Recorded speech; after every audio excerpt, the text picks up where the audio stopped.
Do you believe that werewolves exist? They just might. After all, this world is a strange one. In North America, probably the most commonly sighted cryptid after Bigfoot is the Dogman or werewolf. Whatever this creature really is, it is far more vicious than plain old Sasquatch. Imagine snarling, sharp teeth on a hulking form almost twice your height. I think anyone would soil themselves after seeing something like that. Luckily for us, some people have shared their stories, so we don't have to go out and risk our throats being torn out. So enjoy these allegedly real sightings of werewolves and dogmen. Also, if you've got a story, we are looking for scary retell stories. You can send us your story today at deathbyfear.com. Thank you. Now get the dog whistle. It's time to piss off things that are far bigger than us. Number 1. The Dogman of Arkansas. Submitted by Eli. Back in the summer of 1995, I was 15 years old. I spent a lot of my time out at my grandparents' place in a very backwoods rural area, a little southeast of Little Rock. They lived down a series of dirt roads in the same house they had been in since my mom was a child, so the place was pretty ancient. The closest town was roughly 10 miles as the crow flies, and the nearest neighbor was around 2 miles up the road. I grew up in the woods, and my entire childhood was spent playing in them and hunting in them with my grandpa. By 15 years old, I was pretty well versed in the native wildlife. But this one evening in the summer of 1995, I saw something that would make me question everything I ever knew and make me never want to return to the woods again. To begin, whenever I stayed with my grandparents, my grandfather had a very strict policy of being inside the house before nightfall. One evening, though, my cousin and I had strayed out a little too far, and soon darkness began to set on our way back. It was one of those evenings where the sky was red and orange, streaked with only a few clouds as the sun set and night began to take over. It wasn't quite dark and it wasn't quite light. It was that kind of in-between where the sun isn't all the way down and the sun was low on the horizon, casting eerie shadows across the landscape. That time just before night, when everything takes on a bit more of a sinister tone, though nothing has seemingly changed from daylight. Everything now seems more creepy. Soon we emerged from the woods. My grandfather had hunting dogs, and where we came out of the woods that night was an area across the open field behind my grandparents' house, next to the dog pen, and across from that an old barn. That barn was from an era of days gone by. It was no longer used and was falling apart. It was so old and in ruins that we were forbidden from entering it. Last thing we needed to do was step on a rusty nail or something. It was in that very spot that the way I looked at the world would be forever changed. As we neared that dog pen, we began to hear the sound of all of my grandpa's hunting dogs making quite the racket over something. As we approached, we could see them all looking towards that old barn, hackles raised, letting on that something was over in that direction. It was about this moment my nostrils were filled with the strong odor of wet dog, rotting animal, and urine. The smell was so powerful, it made me and my cousin both gag.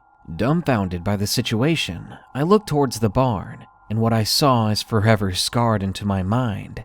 There was a creature there that only resembled a canine. It was peering at us from around the corner of the barn.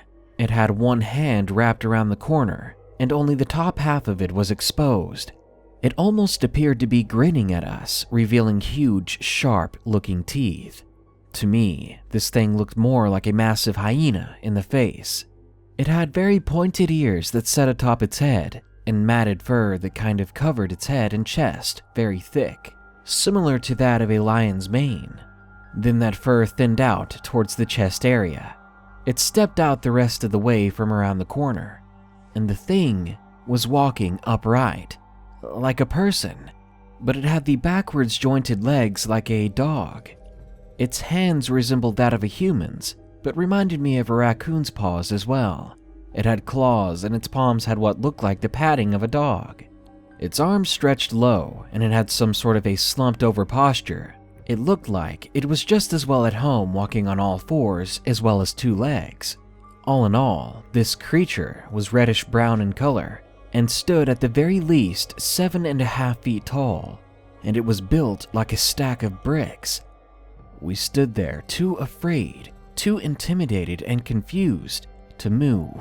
At that point, we were in complete disbelief of what we were seeing.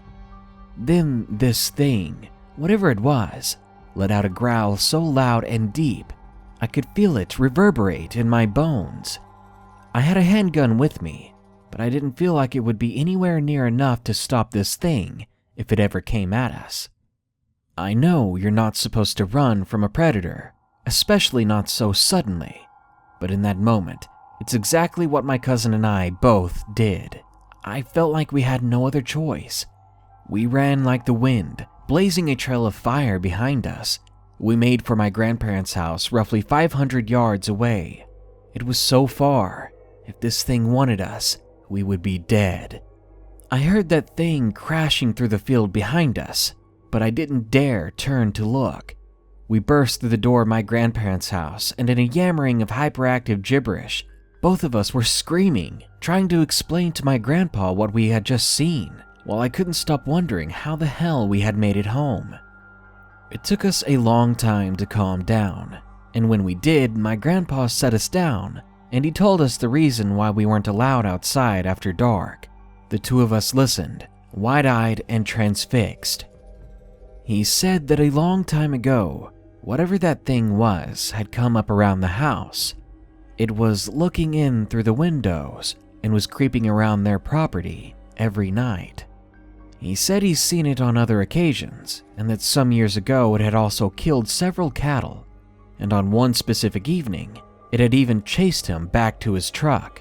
He said that the last thing it was friendly, and he was absolutely sure that it wasn't afraid of humans. Everything that I witnessed and learned that day has affected me. The dark and the forests and the night skies, they don't seem innocent anymore. I know what I saw, and so does my cousin. It wasn't some misidentified animal. It wasn't anything I've ever seen in my life before or since. This thing scared me so badly that I've never been back in those woods, and rarely do I venture into any woods under any circumstances, even if that experience did happen 22 years ago. People need to know that these things are real, that they're out there, and that they may not be friendly. Number 2. Werewolf Sighting, submitted by Anonymous. I live in the Netherlands in an outlying area. It's a place with big landscapes and farms. It was close to midnight, and I had to drive home. I was under 18, so I still used my bike. At the time, my parents weren't able to pick me up, so I just took a shortcut through the forest. I was reluctant to take that path, as it had always creeped me out. My mom said to never go there without my phone, because many accidents have happened along that path. So when I was going home, I got a really creepy vibe, and by that I mean it was creepier than usual. Something didn't feel right, and my body wanted to turn around and take the other way. It was a full moon, I remember it clearly, and it was a very beautiful night, but it was impossible for me to enjoy it. I never believed in werewolves or ghosts or anything like that before this, but halfway on that path, I saw something in a nearby meadow. I knew and still know the farmer that lives there, so I knew it'd be okay to go onto the property to get a better look. So that's what I did. What I saw there was a sheep, what used to be a sheep. It was completely torn to shreds. I thought that maybe a wild dog or a fox had done it, but it was really torn apart. There were pieces scattered about several meters in every direction, as if the thing had exploded. Immediately, I was scared, so I got back on my bike and pedaled a little bit faster to get home. I began to feel like I was being watched, though. I knew I wasn't alone out there. Then all the night sounds began to fade, the sounds of crickets and frogs and things like that, as if all these creatures were suddenly too afraid to be heard, as if they wanted to stay hidden from something. And that's when I heard the footsteps behind me on the path. More by instinct than curiosity, I found myself turning my head to see what it is. But what I saw forced my heart to sink, and I suddenly pedaled faster than I'd ever pedaled before. There was a figure in the road behind me. It towered above me, with pointed ears and glowing yellow eyes from the moonlight. It was on the road, right where the road meets that meadow. As I pedaled faster to get away from this thing, I glanced back again and saw it walking back towards the meadow, probably to finish the dinner that it had left behind. My heart was pounding so hard and fast, I honestly thought I was having a heart attack. The pain in my chest and the fatigue from pedaling so hard, I ended up collapsing when I got home. I told my mom everything that had happened and what I saw, and she shook her head and said that it was just a dog. The dogs kill a lot of things around here. But that wasn't right. A dog doesn't stand about 7 feet tall. A dog doesn't stand on 2 legs. The next day, I went to the farmer that owned that land. If he didn't know about the sheep, I wanted to let him know. If anything, maybe he would have some answers. When I got there, he denied that there was a dead sheep at all, so I thought maybe he hadn't seen it yet. So I led him to the spot in the meadow where I saw the sheep. But when we got there, it was gone. There wasn't even a trace of blood left. The farmer then told me himself that none of his sheep were missing, that if one of them had been hurt or killed, he would have known. Then he began to walk back to his house. This made me wonder, why was he so apprehensive about me helping him, about me telling him that something attacked his sheep? Better yet, where did the sheep go? Did this thing eat the entirety of the sheep's corpse, then lick every blade of grass clean of blood? That's impossible. I went home, but I didn't think much of it until I heard the other strange things about the farmer. You see, he's got a cage outside, a big cage, but he doesn't own any dogs or anything like that. I also haven't seen an ounce of silver in his home, but what I have gotten a glance of were the chains dangling from the wall of his room. What were those chains for? After talking about this with other people, I began to realize just how many sightings we've had here. Sightings along that same path, around the farmer's home, of a large creature that walked on 2 legs. I don't want to sound crazy or superstitious, but there's definitely something creepy going on. Number 3. Werewolf in My Garage. Submitted by Natalie B. I live in a rural area, somewhere between suburbia and the open mountains near Denver, Colorado, and there's a lot of wildlife in that area. I've seen bears and coyotes, mountain lions, and the occasional foxes, so if there's a more rational explanation for this, I'd like to hear it. I'm still scared of what I saw, so something more realistic would definitely be comforting. It was a few years back. I couldn't have been older than 14. I was a rebellious techie. I was up late one night with my laptop. The time was just past 1 in the morning, and my caffeine supply was running low. So naturally I headed for the garage to get a soda. We keep a fridge in the garage, and that fridge is closer to me than the one in the kitchen. I headed for the garage, and I made it to the doorway, eager for my drink, and then I opened the door. The light behind me in the hallway was on, but the garage was still very dark. Some light from behind me crept up into the garage, and it was reflected back by 2 suspended yellow orbs. They sat at the height of my stomach. I stared at them and nearly instantly realized that they were the eyes of something. I wasn't alone in the darkness of my garage, because only 4 feet in front of me, there was something that wasn't human. The eyes moved up, and the light from behind me began to reveal a good half of the creature's head. I only saw it for a moment, but as usual, with stories and experiences of something so traumatic, it seemed like an eternity. By the time I got a good look at the details of this creature, It had finished standing, and the eyes I saw before were now about 2.5 feet taller than me. It was definitely standing on hind legs. This creature had a long gray snout, tipped with a wet black nose. Below the eye exposed to the light, the flesh sagged and hung. Behind that eye, there was a pointed ear turned towards me. However, what I remember most were the long yellow fangs protruding from its mouth.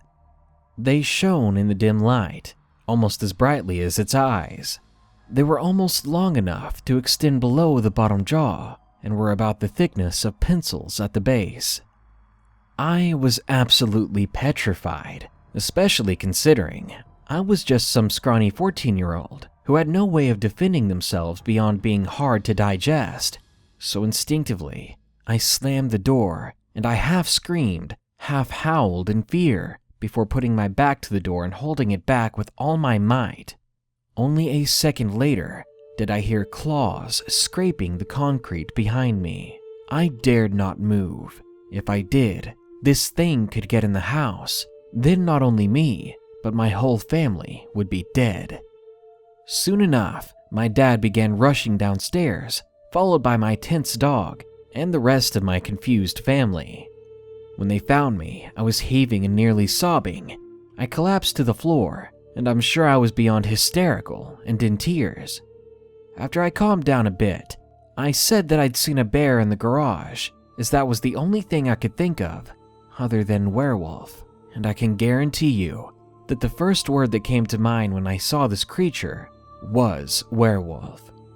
My family isn't superstitious beyond religion and such, so they would probably suspect I was on drugs or something if I told them what I actually saw. My dad and my dog made sure the creature was gone, while my mother and sister made sure I wasn't hurt. Luckily, I wasn't. I was just very, very scared. I slept with my sister that night, and it took me a long time still to finally fall asleep. After waking up and hoping it was a dream, I pulled myself out of bed and I started for the kitchen. Before I could reach the stairs, my dad stopped me. He said to me, "Your friend from last night was a pretty big bear." I froze. It hadn't been a dream. My dad showed me the garage. It was more than just torn up. It had been completely destroyed. The floor was strewn with claw marks. The workshop area was hanging from the wall, and half of it was on the floor. My dad made a point to show me what remained of the fridge. The soda cans had now become little more than shredded aluminum, and the beer bottles my dad was storing were now shattered. In particular, some of the cans had holes poked through them and were strewn across the entire garage. The fridge itself was sideways, and the door of it had been ripped off and thrown the other direction.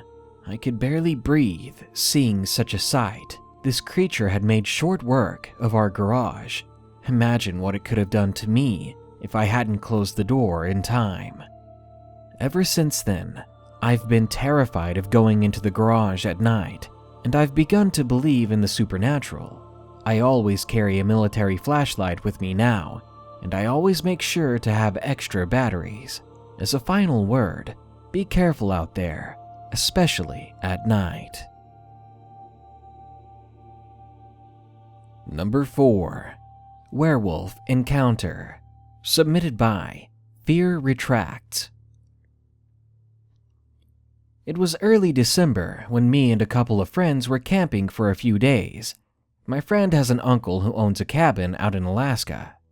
Apparently, his grandfather built that cabin himself, and it was passed down in his family until finally it got to him.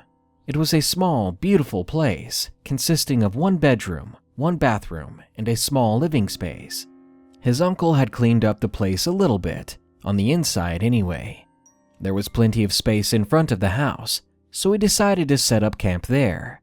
We were having a lot of fun, hiking, making s'mores, telling stories, but little did we know that this trip itself would become its own story.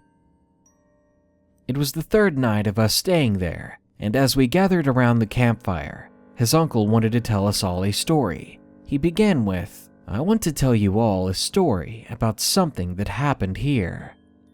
All of us got comfortable in our chairs and were ready for a good story. He goes on to say that a young kid once got lost here, and he was accepted by a pack of wolves. He lived like them and did everything they did. My uncle explained that he even liked one of the female wolves in the pack.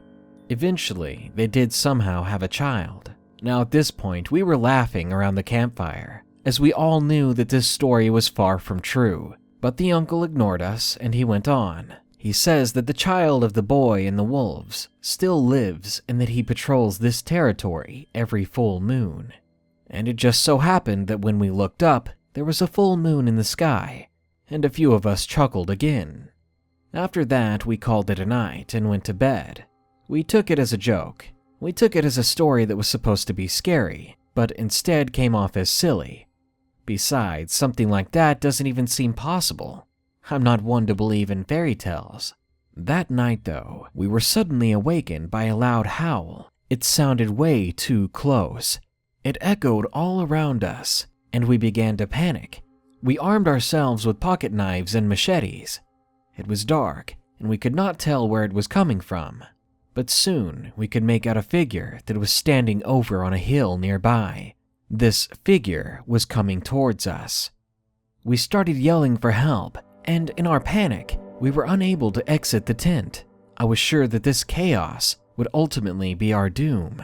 Soon, that thing was only about 15 yards away from the tent and getting closer by the second. And from this distance, I could see that it was huge, especially tall. But before it came closer, the door to the cabin nearby slammed open, and we suddenly heard the booming sound of a shotgun being fired. I watched as the thing's ears perked up, then it turned and ran on all fours away. When we all climbed out of the tent, we saw the uncle there with the shotgun. He looked at us serious, as if to say, "I told you so." But me, along with the rest of my friends, we couldn't speak a word. We stood there in silence and disbelief. We pretended to sleep in the cabin that night, and the moment the sun came up, we packed our stuff and we left. After that, we've never seen anything like that again. And number 5, Stalked by the Dogman, submitted by Sean E. I live in a semi-rural area in the far north Queensland, just south of Cairns. The place is surrounded by dry bushland and rainforests as well as mountains. My mother and sister are both religious, more or less, and we do believe in creatures and manifestations that exist beyond our knowledge. My father and I, on the other hand, have always been the "whatever, I'll have to see it to believe it" types. This all started back when I was 17.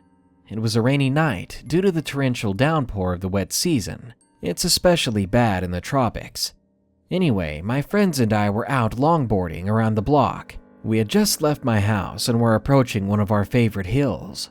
Due to the weather, visibility was rather poor, and we couldn't see 5 feet in front of us. On the left-hand side, there was a half-acre block of land that was covered with tall grass. My friends decided they'd go first, while I was tying my laces. Although I couldn't see my friends, I could hear them going down, as longboards aren't exactly discreet. They reached the bottom and shouted the all clear for me. We had a system where the first ones down had to watch out for cars. Before setting off, I started to feel a little uneasy, like I was being watched, but I thought nothing more of it, and I set off down the hill. About halfway down, though, I began to hear what sounded like footsteps behind me, or rather, thuds. It was like the sound you hear when a dog's paws hit the pavement mid-run, only it sounded heavier, much heavier. It continued down the hill after me, and at this point I was freaking out and I lost my focus. I turned to see what was coming after me, and to my horror, I was petrified to see a 7-foot-tall being with yellow glimmering eyes, pointed ears, and a grayish-black mane. This thing had its eyes locked into mine. The speed at which this thing was running was unlike any animal I've seen run before. While I was fixated on this creature, I paid little attention to what was happening in front of me, and my board hit a rock. I wiped out in the middle of the road. I managed to control my fall and I rolled, eventually stopping as I laid face down on the road.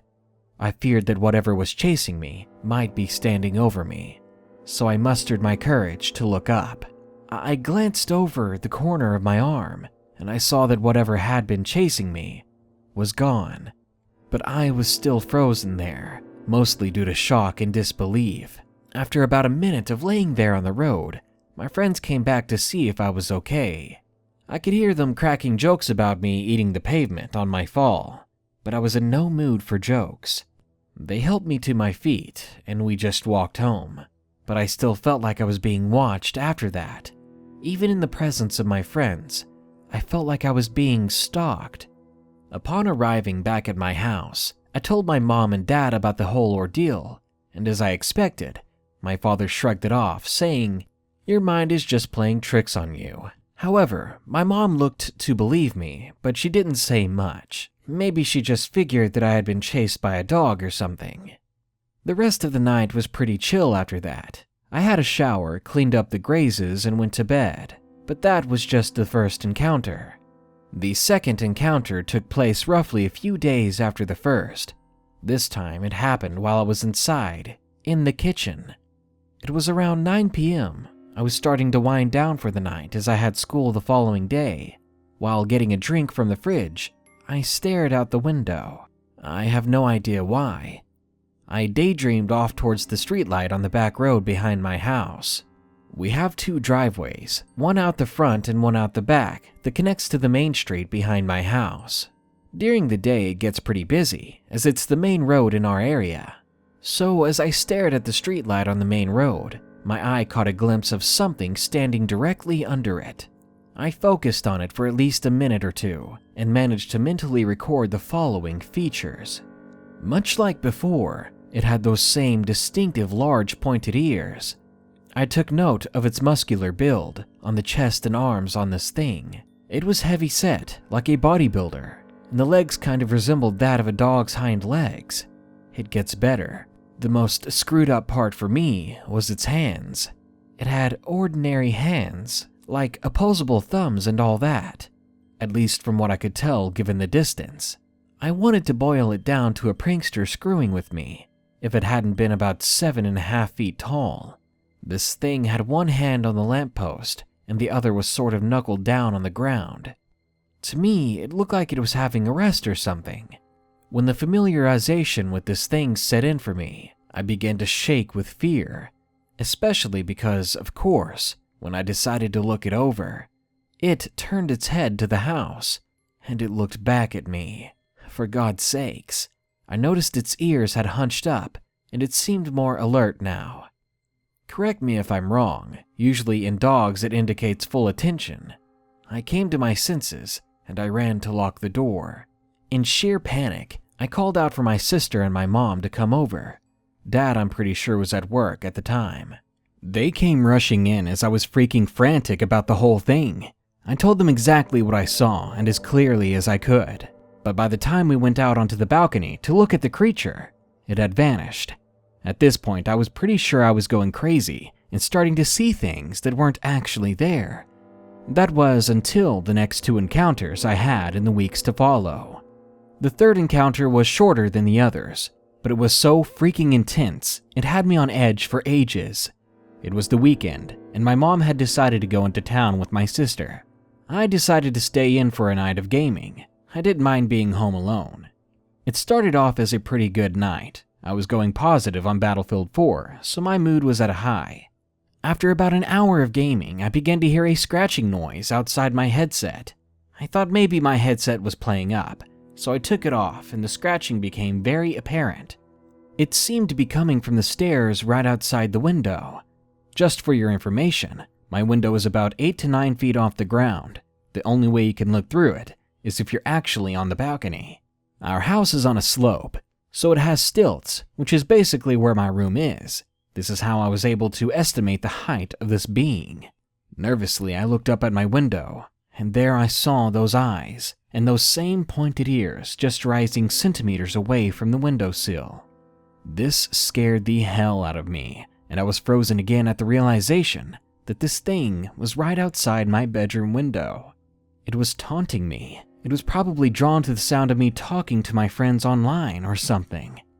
All I know is this thing seemed to enjoy tormenting me. I buried my face into my pillow, and I sat on the floor, listening. I could hear it panting, much like a dog with subtle growling under its breath, and the stairs creaking under its weight. I shut my eyes, and after what seemed like a lifetime, the scratching finally stopped. Then I heard thudding across the lawn as it seemingly made its departure. I was able to pull my face from my pillow, but I stayed grounded on my bedroom floor. I didn't leave my room the whole night until my mom and sister came back at around 2 or 3 in the morning. My final and most recent encounter took place when my sister and I were driving on a secluded road, a road that led to the national park roughly 10 to 15 minutes down from my house. It was a nice afternoon. My sister and I are into photography. We thought it'd be a good idea to get some nice scenic shots out that way. However, this encounter didn't take place until we were on our way home. In fact, I'm not actually sure if this counts as an encounter, considering the possibility of misidentification. Well, we were heading back and just got into a windy section of road that takes us through the more dense parts in the bush. It's made up of tall trees, dense grassland, and shrubs. Not to mention it's also farmer's land, so it's pretty common to see a stray horse or cow across the road. As I was driving, I caught something moving amongst the grass out of the corner of my eye. It was something rather big. So I stopped the car and began to look at the area I thought I saw it move in. My sister, funnily enough, also saw something move, but to this day she still tells me she isn't sure entirely of what we saw. Out of extreme anxiety and the fact that she kept telling me to drive, we took off home and did not return for a while. It's been about a year since I've had these encounters. Things have gone quiet, but the thought of this thing sits in the back of my mind, whether or not I will see this creature again. Actually, come to think of it, yesterday my mom told me that she had a strange feeling of being watched while she was checking on our chickens in the backyard. Supposedly, something was spooking them in the night, so she went down with the torch, which is something she does all the time. But this time she found herself bolting back to the house due to feeling afraid and in danger. Honestly, I still wonder on how the situations could have changed depending on where I could have been in each of them. What would have happened if I was outside when that thing approached my window?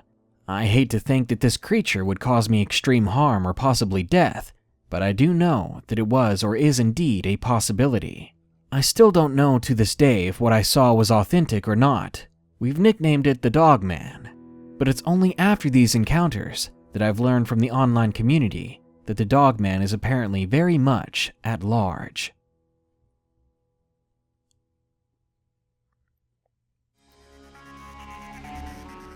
Werewolves have always been my favorite monster. When I first began to read about Dogman sightings in my country, I was more excited than afraid. Even today, I'd love to buy hundreds of cameras to take on a little camping trip to Bray Road. Maybe I'll come back alive with solid proof that monsters are real. Maybe they'll find my body in the woods, mutilated beyond recognition. Good night. Be sure to like, share, comment, and subscribe if you enjoyed the video. And don't forget to send us your scary retail stories at deathbyfear.com. Thanks.